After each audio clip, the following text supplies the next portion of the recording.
Hello, आपका स्वागत है फ्लाई 0.005 यूट्यूब चैनल में। आज मैं आप लोगों के सामने बिहार बोर्ड क्लास 10th के सिलेबस के बारे में डिस्कशन करूंगा। उसके बाद मैं 9th और 10th Bihar board special class लेकर के आ रहा हूं आप लोगों के सामने में। हम बात कर रहे हैं क्लास 10th का। क्लास 10th में हिंदी जो पूछा जाता है 100 नंबर का, संस्कृत ये भी होता है 100 नंबर, और सोशल साइंस ये हमारे 80 नंबर का एग्जाम होता है और 20 नंबर का प्रैक्टिकल एग्जाम होता है। यानी टोटल ये भी हमारा 100 नंबर का ही है। और साइंस भी इसी तरीके से चलता है 80-20, और ये भी हमारा है 100 नंबर का।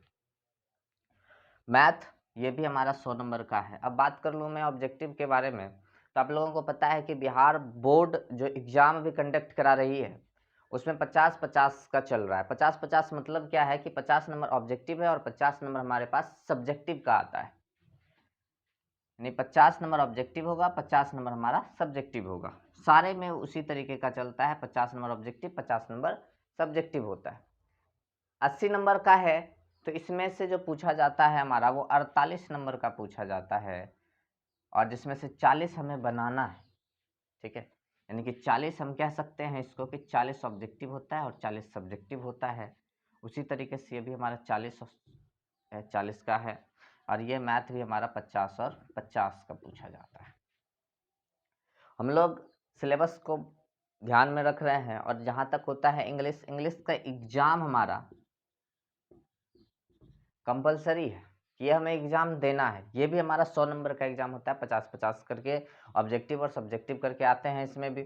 लेकिन ये हमारे एग्जाम के पॉइंट ऑफ व्यू से अगर हम देखें तो इसका एग्जाम में मार्क्स नहीं जुड़ता है। ये सिर्फ आपको एग्जाम लिया जाता है, आपका मार्क्स ऐड नहीं होता है। बाकी ये सारा पेपर जिसका कि आपको मार्क्स जुट के जो भी आता है वो यही 5 पेपर हैं जिससे कि आपको मार्क्स आता है। वो आपको Hindi, Sanskrit, social science, science और मैथ है, जिससे कि आपको पूछा जाता है।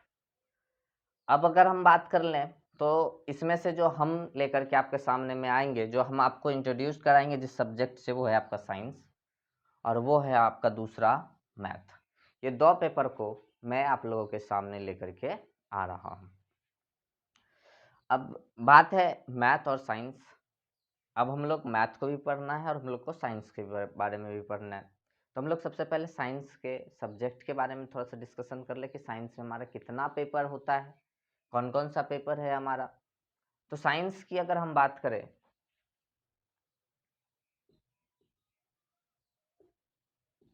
तो साइंस में हमारा 3 पार्ट होता है। कौन कौन सा वो पार्ट होगा तो देखिए, एक है हमारा फिजिक्स, दूसरा है हमारा केमिस्ट्री, और तीसरा है हमारा बायो। ये 3 पेपर है, और इन तीनों से आपका जो एग्जाम में मार्क्स पूछा जाना है वो 80 का, और 20 नंबर जो होता है ये हमारा प्रैक्टिकल का होता है। ये 20 नंबर हमारा प्रैक्टिकल है, और जो 80 नंबर आप देख रहे हैं यहाँ पर, वो 80 नंबर हमारा सब्जेक्टिव और ऑब्जेक्टिव मिला करके, यानी कि ये आपका एग्जाम होगा, और ये आपको स्कूल में जो आपका एग्जाम होता है जिसको हम प्रैक्टिकल कहते हैं वो आपको 20 नंबर का होगा। अब इसमें से फिजिक्स, केमिस्ट्री, बायो को इस 80 में से कैसे डिवाइड किया जाएगा, हम उसके बारे में चर्चा करते हैं। कि आपको फिजिक्स की अगर हम बात करें तो फिजिक्स में जो आपको आएगा वो क्वेश्चन पूछा जाना है 13 नंबर, ये भी 13 नंबर, और ये 13 हो सकता है, यानी कि ये 39 नंबर होता है, और एक आगे पीछे होते रहता है। या तो फिजिक्स में 1 नंबर बढ़ा दिया जाएगा, या तो केमिस्ट्री में 1 नंबर बढ़ा दिया जाएगा, या फिर आपका बायो में 1 नंबर बढ़ाया जा सकता है। ये जो हम बात कर रहे हैं, ये हम बात कर रहे हैं ऑब्जेक्टिव के बारे में। और इसी तरीके से आपका सब्जेक्टिव भी होता है, 13 होता है। मान लेते हैं हम इसको 14 कर दिए हैं, ये भी यहाँ पे 14 है आपका, तो ये 13। तो आपका देखिए दोनों तरफ से आपको 40-40 करके पुर गया होगा, और ये हो गया हमारा 80 नंबर का जो साइंस का एग्जाम होता है। अब हमें कौन कौन सा पेपर को पढ़ना है इसमें से, जिसमें से फिजिक्स आता है। फिजिक्स के जो टोटल चैप्टर हैं आपके, वो भी आपके 6 चैप्टर है। केमिस्ट्री के भी आपके टोटल 6 चैप्टर है, और बायो के भी आपके पास 6 चैप्टर है। जैसा कि हम लोगों ने देखा कि पिछले बार भी लॉकडाउन था, इस बार भी हमारा लॉकडाउन लगा हुआ है, लेकिन एग्जाम आपके सही समय पर कंडक्ट कराया गया था। और इसमें से कोरोना को ध्यान में रखते हुए इस बार ऑब्जेक्टिव क्वेश्चन की संख्या को संख्या बढ़ा दिया गया। जैसे कि हम बात कर लें कि एग्जाम आपका वही, जैसे मैथ के का एग्जाम्पल को हम उठाते हैं तो मैथ का क्वेश्चन का ऑब्जेक्टिव वही है, 50 नंबर ही आना है। लेकिन आपका जो क्वेश्चन वहाँ पे जो बोर्ड में जो एग्जाम में जो क्वेश्चन आपको पूछा जाएगा 100 नंबर का क्वेश्चन आएगा, जिसमें से आपको 50 ही बनाना है। मतलब कहने का अर्थ है मेरा कि 50 के ऑब्जेक्टिव को बनाने के लिए 100 क्वेश्चन दिए जाएंगे, उसमें से हमें 50 बनाना है। तो इस बार भी ज़्यादातर चांस यही है कि उसी तरीके का एग्जाम भी लिया जाएगा और आप लोगों के पास अच्छी अपॉर्चुनिटी कहेंगे ये आप लोगों के पास में है कि 100 क्वेश्चन मिलेगा, उसमें से 50 बनाना है। आपको सिर्फ एक वे से आपको पढ़ने की ज़रूरत है कि आप अगर सही तरीके से आप पढ़े तो आप अच्छे नंबर को अचीव कर सकते हैं। आप अपने नंबर को इम्प्रूव कर सकते हैं। जैसे आपका टोटल एग्जाम होता है 500 का और इसमें से आप 450 नंबर के को पार कर सकते हैं अगर आप इस तरीके से ध्यान में रखें इस नंबर को। तो क्योंकि आपका ऑब्जेक्टिव में नंबर कटेगा नहीं, जो भी कटना हो सब्जेक्टिव में कटेगा, क्योंकि ऑब्जेक्टिव अगर आपका सही है तो आपका सही ही रहेगा। मतलब आप कह सकते हैं कि प्रत्येक पेपर में अगर हिंदी में 50 ऑब्जेक्टिव आप सही करते हैं तो 50 नंबर आपका फिक्स हो गया। अब 50 नंबर उधर बचा है तो वो अब आपको जितना आप ला सकते हैं। तो इसीलिए आपको अच्छे तरीके से पढ़ने की ज़रूरत है। तो हम यहाँ बात कर रहे हैं फिजिक्स की, केमिस्ट्री की और बायो की। हमने आपको बताया कि साइंस और मैथ जो है उसी पेपर को मैं आप लोगों के सामने लेकर के आ रहा हूँ। अगर हम साइंस में आपको हमने बताया कि फिजिक्स है, केमिस्ट्री है, बायो है, ये इस तरीके से क्वेश्चन पूछा जाता है। तो मैथ में भी आपको किस तरीके का क्वेश्चन है, तो ये 100 नंबर, ये फिर आपको डिवाइड हो जाएगा 50 और 50 में।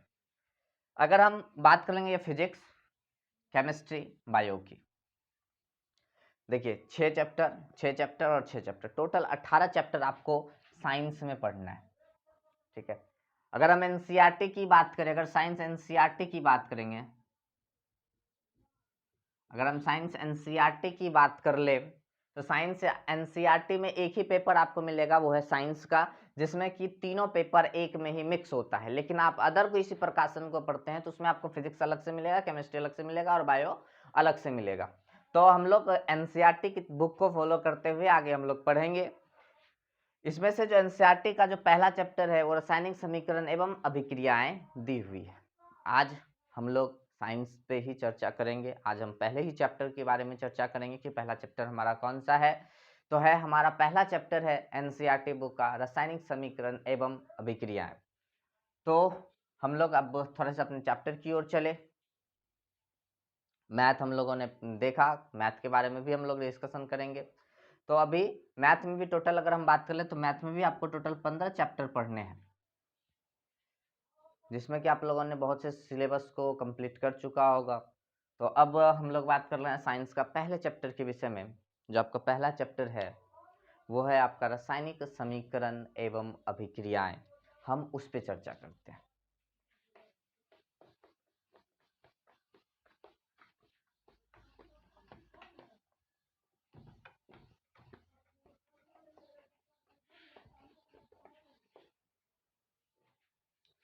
साइंस का पहला चैप्टर है आपको केमिस्ट्री का, जिसको हिंदी में कहते हैं रसायन।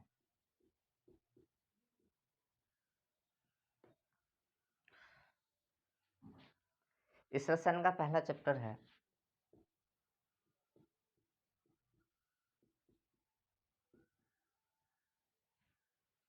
रासायनिक समीकरण एवं विक्रिया।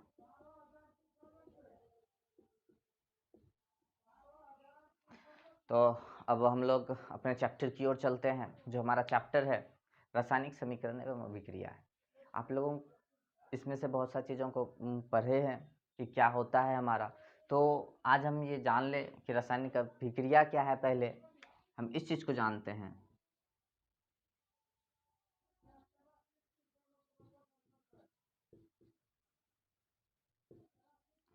रासायनिक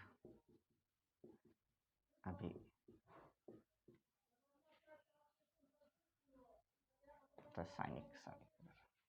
रासायनिक अभिक्रिया। ये क्या होता है? अगर हम इसकी बात कर ले रासायनिक अभिक्रिया की, इसको इंग्लिश में कहते हैं केमिकल रिएक्शन। इंग्लिश में इसको क्या कहते हैं? केमिकल रिएक्शन कहते हैं। दो या दो से अधिक पदार्थों को जब आपस में मिलाया जाता है और वो जब नए गुण वाले पदार्थों का निर्माण करते हैं तो उसे हम रासायनिक अभिक्रिया कहते हैं। ठीक है, हम क्या बोले इसको? दो या दो से अधिक पदार्थ जब इन दोनों को आपस में मिलाया जाता है तो नए गुण वाले नए पदार्थ का निर्माण करता है, तो उसे को हम क्या कहते हैं? रासायनिक अभिक्रिया कहते हैं। Chemical equation, sorry chemical reaction कहते हैं हम इंग्लिश में उसको। तो हमने किसको क्या बताया कि दो या दो से अधिक पदार्थ को जब आपस में मिलाया जाता है और नए गुण वाले पदार्थों का निर्माण हो जाता है तो उसी को हम क्या कहते हैं? रासायनिक अभिक्रिया कहते हैं। जैसे हम एग्जाम्पल लेते हैं H2 जो आपका गैस है, O2 गैस है, तो हाइड्रोजन एक ईंधन का काम करता है और ऑक्सीजन इसको जलाने का काम करता है। हम लोग इन बातों को समझे कि हम कहना क्या चाह रहे हैं कि रासायनिक अभिक्रिया कहता क्या है। रासायनिक अभिक्रिया कहता है कि दो या दो से अधिक पदार्थ जब आपस में मिलाए जाते हैं तो नए गुण वाले पदार्थों का निर्माण करते हैं। तो हाइड्रोजन का जैसे कि हम गुण बता दें कि हाइड्रोजन का गुण है जलने का, ऑक्सीजन का गुण है जलाने का। तो ये दो अलग अलग गुण वाले पदार्थ हैं हमारे पास, और जब इन दोनों को मिलाए हम, जैसे मिलाए और रिएक्शन जैसे होता है, जैसे इसको हम किए तो ये क्या करेगा कि आपको निर्माण करेगा H2O का। ठीक है, क्या किया करेगा? ये H2O का निर्माण करेगा। इसका गुण क्या हो गया? इसका गुण हो गया बुझाने का। मतलब कहने का अर्थ है कि हाइड्रोजन जलता है और ऑक्सीजन उसको जलाता है। हाइड्रोजन जलता है, ऑक्सीजन उसे जलाता है, और जब इन दोनों को मिला देते हैं तो नए गुण वाले पदार्थ का निर्माण होता है और वो इसको क्या करता है? बुझाता है। मतलब दोनों का अलग अलग गुण, और जब इससे मिल गया तो ये क्या हो गया? आपको बुझाने का काम कर रहा है। लेकिन ये जब हम रासायनिक अभिक्रिया की बात करेंगे तो इस तरीके का फॉर्म में हम इसको नहीं लिखते हैं। क्यों? क्योंकि ये रासायनिक अभिक्रिया नहीं है, ये रासायनिक समीकरण है। अगर इसी को लिखना पड़ेगा तो हम लिखेंगे कि हाइड्रोजन को ऑक्सीजन की उपस्थिति में जलाने पर जल का निर्माण होता है। ठीक है, किसका निर्माण होता है? आपका जल का निर्माण होता है। तो ये हाइड्रोजन, ये ऑक्सीजन, ये जल के क्या बनाएगा? ये मतलब मिलकर के क्या बनाएगा? आपका H2O बनाएगा। तो रासायनिक अभिक्रिया में इसको कैसे लिखेंगे? तो इसको रासायनिक अभिक्रिया की भाषा में लिखेंगे कि हाइड्रोजन को ऑक्सीजन की उपस्थिति में जलाने पर जल का निर्माण होता है। आप लोगों को समझ में आ गया होगा कि रासायनिक अभिक्रिया हम किसको कहते हैं? तो रासायनिक अभिक्रिया कहते हैं दो या दो से अधिक पदार्थों को जब आपस में मिलाया जाता है तो नए गुण वाले नए पदार्थ का निर्माण होता है, तो उसी को हम कहते हैं रासायनिक अभिक्रिया। इसको क्या कहते हैं? हम रासायनिक अभिक्रिया कहते हैं। रासायनिक अभिक्रिया क्या है ये आप लोगों को समझ में आ चुका होगा। अब रासायनिक अभिक्रिया से हम बात कर ले, इसमें बहुत सा चीज है अभी आपका। देखिए, अब हम इससे लेते हैं, इसको आपको माइंडेड नहीं करना है कि ये हमने रासायनिक समीकरण का एग्जाम्पल क्यों लिखा है यहाँ पे। रासायनिक समीकरण भी हमारा क्या होता है? तो रासायनिक अभिक्रिया का ही ये रूप है। ठीक है, तो यहाँ पे हम बात कर रहे हैं किसका? रासायनिक अभिक्रिया का। रासायनिक अभिक्रिया में और भी हमारे बहुत सारे चीज होते हैं जिसको हम कहते हैं अभिकारक। ठीक है, हमारा प्रतिफल होता है जिसको हम उत्पाद भी कहते हैं। तो अब हम बात कर लेते हैं कि हमारा अभिकारक क्या होता है, उत्पाद क्या होता है। ठीक है, तो हमारा क्या है, चलिए बात कर लें। अभिकारक,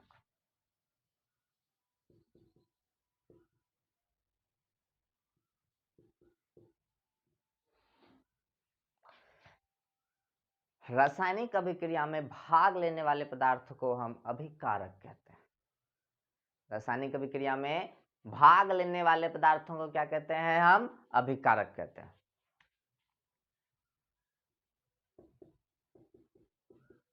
इसको अगर लिख दें हम, रासायनिक अभिक्रिया में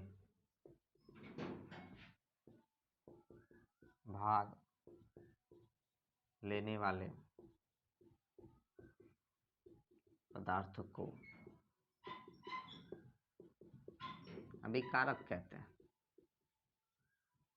ठीक है, लोगों को समझ में आ गया होगा क्या हमने बोला। रासायनिक अभिक्रिया में भाग लेने वाले पदार्थों को क्या कहते हैं हम?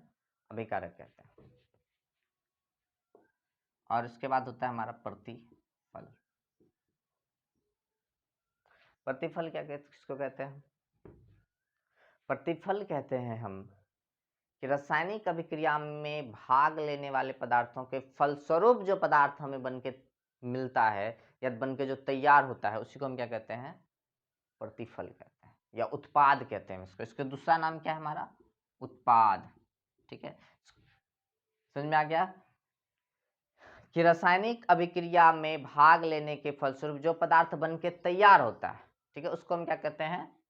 प्रतिफल कहते हैं या उत्पाद कहते हैं। हमें इसको एक एग्जाम्पल पे आपको समझाते हैं कि हमने अभी आपको एक एग्जाम्पल बताया था कि हाइड्रोजन को ऑक्सीजन की उपस्थिति में जलाने पर आपका जल का निर्माण होता है। अगर हम बात कर लें, ये हाइड्रोजन और ये ऑक्सीजन जैसे इसको मिलाए तो क्या बन गया? ये हमारा जल बन गया। क्या बना? हमारा जल बना। अब ये हाइड्रोजन और ये ऑक्सीजन, इसमें अभिक्रिया में भाग कौन ले रहा है? हाइड्रोजन और ऑक्सीजन। हमारा अभिक्रिया में भाग कौन ले रहा है? हाइड्रोजन और ऑक्सीजन। ये दोनों भाग ले रहा है, इसीलिए हम इस दोनों को क्या कहेंगे? इसको कहेंगे हम अभिकारक। इसको क्या कहेंगे हम? अभिकारक कहेंगे। इसको क्या कहेंगे हम? अभिकारक कहेंगे। और इसके फलस्वरूप हमारा बन के क्या तैयार हो रहा है? जल हो रहा है। इसको हम क्या कहेंगे? उत्पाद कहेंगे। इसको हम क्या कहेंगे? उत्पाद कहेंगे, या इसी को हम क्या कहते हैं? प्रतिफल कहते हैं। समझ में आ गया कि आपको कहाँ पे क्या मिल रहा है? तो हाइड्रोजन और ऑक्सीजन को जैसे हमने इसको आपस में जलाया तो जो रासायनिक अभिक्रिया में भाग लेता है उसको अभिकारक कहते हैं। जो इसके फलस्वरूप जो बन के तैयार होता है हम उसको क्या कहते हैं? उत्पाद कहते हैं। आ गया होगा आप लोगों को समझ में? हमको उम्मीद है कि आप लोगों को ये चीज समझ में आ चुका है। अब हम बात कर लेंगे कि इस अभिकारक और उत्पाद के बीच में एक चिन्ह का प्रयोग किया जाता है। उस चिन्ह को हम कहते हैं तीर का चिन्ह। ठीक है, इसी चिन्ह का हम क्या करते हैं? प्रयोग करते हैं। आपको एग्जाम में क्वेश्चन इस तरीके से ही पूछा जाता है, रासायनिक अभिक्रिया में भाग लेने वाले पदार्थ को क्या कहते हैं? तो उसको हम क्या कहेंगे? अभिकारक कहेंगे। दूसरा आपको क्वेश्चन पूछा जाता है कि रासायनिक अभिक्रिया के फलस्वरूप बने नए पदार्थों को क्या कहते हैं? तो रासायनिक अभिक्रिया के फलस्वरूप जो नया पदार्थ बन जाता है उसको हम उत्पाद कहते हैं। ये एग्जाम में सीधा सीधा यही क्वेश्चन उठा के डालता है। और दूसरा आपका एक चीज और इसमें पूछा जाता है, रासायनिक समीकरण में, मतलब रासायनिक समीकरण कहने का अर्थ है हमारा क्वेश्चन जो पूछा जाता है वो बोला जाता है अभिकारक और उत्पाद के बीच में किस चिन्ह का प्रयोग किया जाता है? तो तीर चिन्ह का उपयोग करते हैं हम। अगर एक या एक से ज्यादा अगर अभिकारक होते हैं हमारे तो उसके बीच में हम क्या करेंगे? प्लस का चिन्ह। अगर हमारा उत्पाद भी अगर होगा एक से ज्यादा तो उसमें हम किस चीज का उपयोग करेंगे? प्लस चिन्ह यानी धन चिन्ह का हम लोग प्रयोग करते हैं। यहाँ तक कोई दिक्कत है? आप लोगों को समझ में आ चुका है कि हमारा क्या है। तो हम आज आप लोगों के सामने में रसायन का एक छोटा सा पाठ जो आपको है रासायनिक समीकरण एवं अभिक्रियाएं, हमने वो आप लोगों के सामने में लेकर के आए। आप लोगों को, हमको उम्मीद है कि आप लोगों को ये चीज़ समझ में आ चुकी होगी कि हमारा रासायनिक अभिक्रिया क्या है, अभिकारक क्या है, प्रतिफल क्या है। ठीक है, हम एक बार और इस पे चर्चा कर देते हैं, बाकी जो भी होगा वो अगली क्लास में हम लोग इससे आगे पढ़ेंगे कि आगे क्या हो। चलिए हम लोग बात कर लेते हैं रासायनिक अभिक्रिया का। रासायनिक अभिक्रिया क्या है? रासायनिक अभिक्रिया कहते हैं कि वे पदार्थ, ठीक है, दो या दो से अधिक पदार्थ को जब आपस में मिलाया जाता है, मिलाने के बाद नए गुण वाले पदार्थों का निर्माण होता है तो उसी को हम अभिकारक कहते हैं। ठीक है, हमने भी बताया कि इसको कैसे लिया जाएगा। तो हमने कहा कि हाइड्रोजन और ऑक्सीजन को जब आपस में मिलाया जाता है तो ये जल का निर्माण करता है। यानी कि हाइड्रोजन का काम क्या है? जलने का। ऑक्सीजन का काम क्या है? जलाने का। और ये दोनों मिल करके जब आपके सामने फॉर्म तैयार होता है तो वो क्या बताता है? वो बताता है कि जल बना आपका। तो ये जल क्या हो गया? ये जल हो गया आपको बुझाने के लिए। ठीक है, अभिकारक किसको कहते हैं? अभिकारक कहते हैं कि रासायनिक अभिक्रिया में जो भाग लेगा उसको क्या कहेंगे, अभिकारक कहेंगे। प्रतिफल किसको कहते हैं, रासायनिक अभिक्रिया के फलस्वरूप जो नए पदार्थ बन के तैयार होता है उसी को हम क्या कहते हैं, प्रतिफल या उत्पाद कहते हैं। ठीक है, तो हम लोग अगली क्लास में चर्चा किस पे करेंगे, रासायनिक समीकरण पे, और अभिकारक और प्रतिफल के क्या क्या गुण हैं इस पे हम लोग अगले क्लास में चर्चा करेंगे। अगर आप लोगों को क्लास पसंद आता है तो आप लोग चैनल को सब्सक्राइब करें, शेयर करें और कमेंट करें।